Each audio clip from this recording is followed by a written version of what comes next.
We've dreaded this moment since the early stages of this ICE presence in Minneapolis.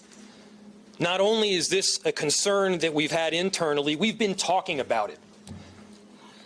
They are not here to cause safety in this city. What they are doing is not to provide safety in America.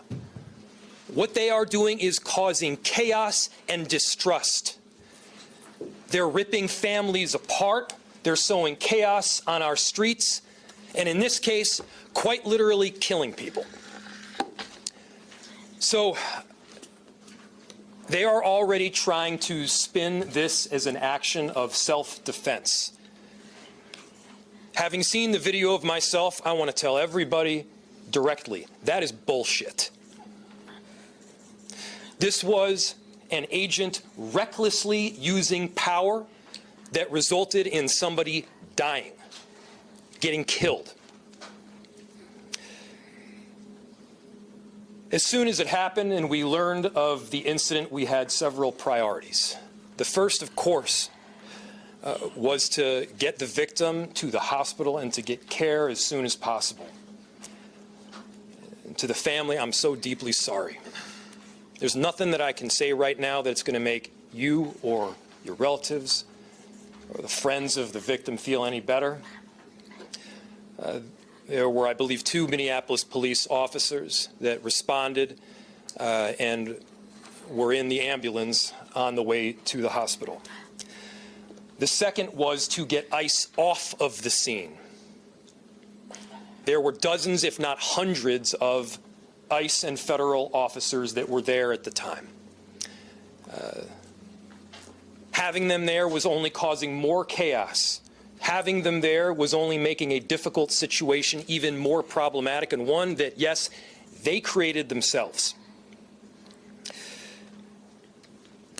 There's little I can say, again, that'll make this situation better, but I do have a message for our community, for our city, and I have a message for ICE. To ICE, get the fuck out of Minneapolis.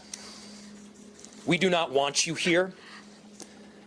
Your stated reason for being in this city is to create some kind of safety, and you are doing exactly the opposite. People are being hurt. Families are being ripped apart.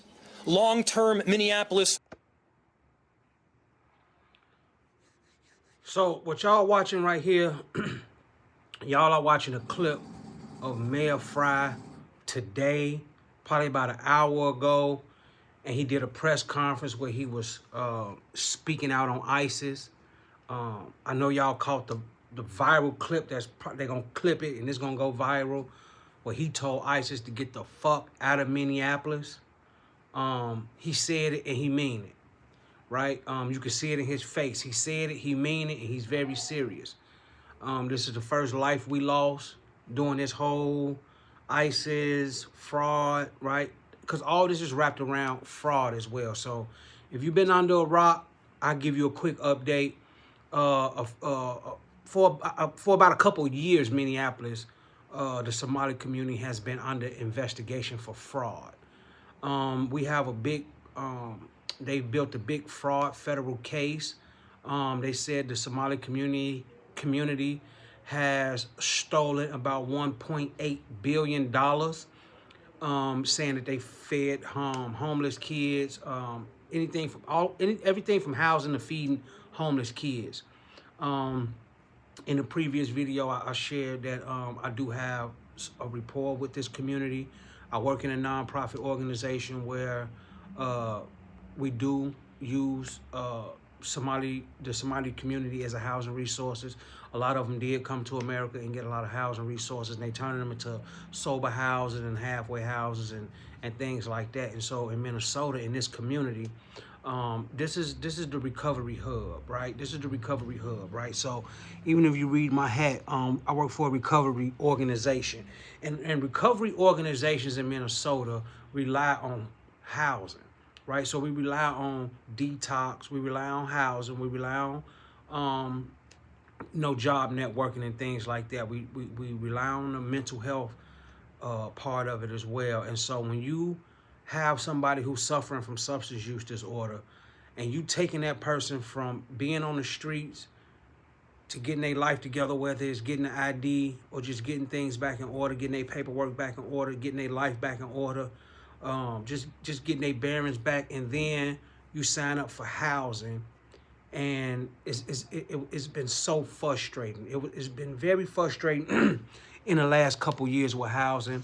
Like I said, I can speak specifically for my organization, where we have handed them well over 200 to 300 applications, and I can honestly say about 5 people from my community has got the housing.